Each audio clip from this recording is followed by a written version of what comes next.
few months ago, DJI released the latest addition to their very popular mini series of drones, the DJI Mini 4 Pro. And while the Mini series has long been considered entry level, the Pro at the end of Mini 4 Pro means that this drone is aimed at more experienced pilots and content creators needing a more professional looking image.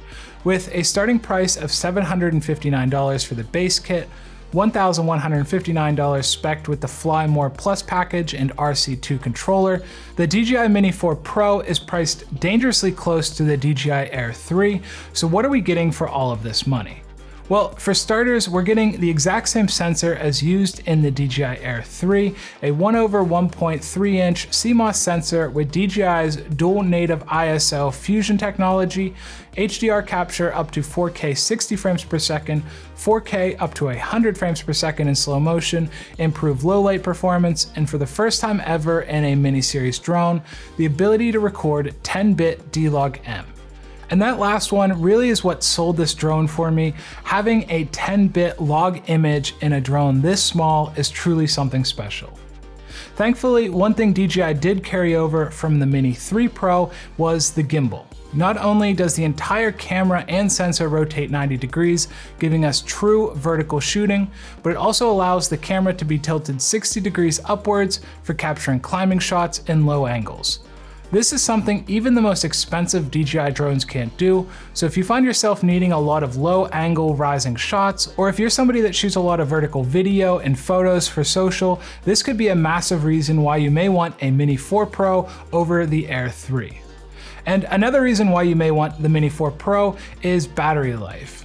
Being such a lightweight drone, it should come at no surprise that the battery life on the Mini 4 Pro is great.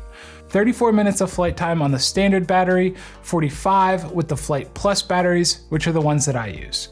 And I'm just gonna be honest with you, I run out of things to shoot well before I run out of battery life on this thing. Coming from the Mavic Pro and Air 2S, where I feel constantly rushed to get the shot before the inevitable low battery warning, with the Mini 4 Pro, you can just fly around getting all the shots that you need and then bring it back home.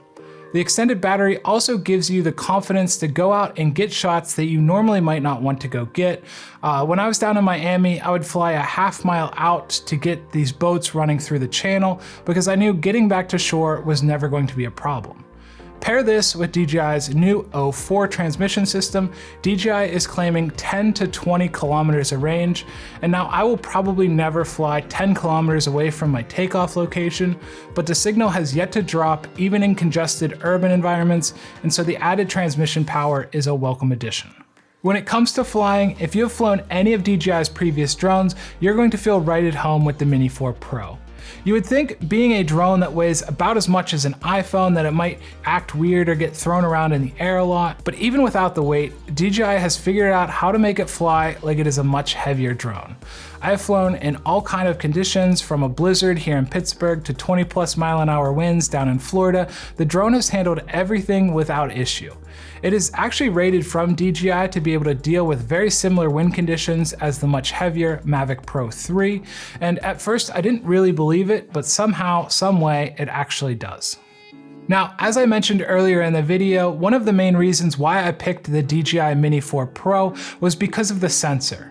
Being able to shoot 10-bit D-Log-M in a drone this size is incredible. Coming from the Mavic Pro as my personal drone, this has been a massive bump in every single aspect. The footage is more detailed, it has more dynamic range, better colored, even compared to the much newer Air 2S. Side by side, the Mini 4 Pro's footage holds up very well in the daytime, and if you fly both of them at night, the Mini 4 Pro is the clear winner. Now, I do have to mention that the Mini 4 Pro does have a dedicated night mode, but the Air 2S has a bigger 1-inch sensor, and even with that bigger sensor, the footage from the Mini 4 Pro is significantly better looking. And that amazing camera performance doesn't just stop with video. The Mini 4 Pro is a very capable drone when it comes to still photos. Now, there is one catch, and you can choose between 12 megapixel and 48 megapixel photos, and you might think, well, of course I want the 48 megapixel shots, but due to processing limitations, with it being such a small and light drone, the 48 megapixel photos do take a bit of time to process after you take them, about 2 to 3 times longer than if you would take a 12 megapixel photo. Now this has never been a problem for me, and I still prefer the extra resolution of the 48 megapixel files, but if you are somebody that takes a lot of photos with your drone, it is something to consider.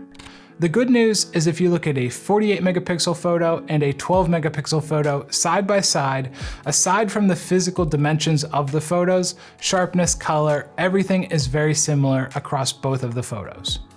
Along with the excellent camera, you get all of the same modes that you've come to expect in DJI's drones. Two of the most used personally are the wide angle and the vertical panorama modes, and I appreciate that you have the option to set the drone to save the raw files to a folder in case you want to use a program like Lightroom or Photoshop to recreate the panorama with the raw photos after the fact. Along with these modes, you get cruise control, waypoint flight, hyperlapse mode, active track 360, all of the master shot and quick shot modes, the list goes on and on. DJI has thrown everything and a kitchen sink into this drone, and for a base price of $759, this might be one of the best value drones out today.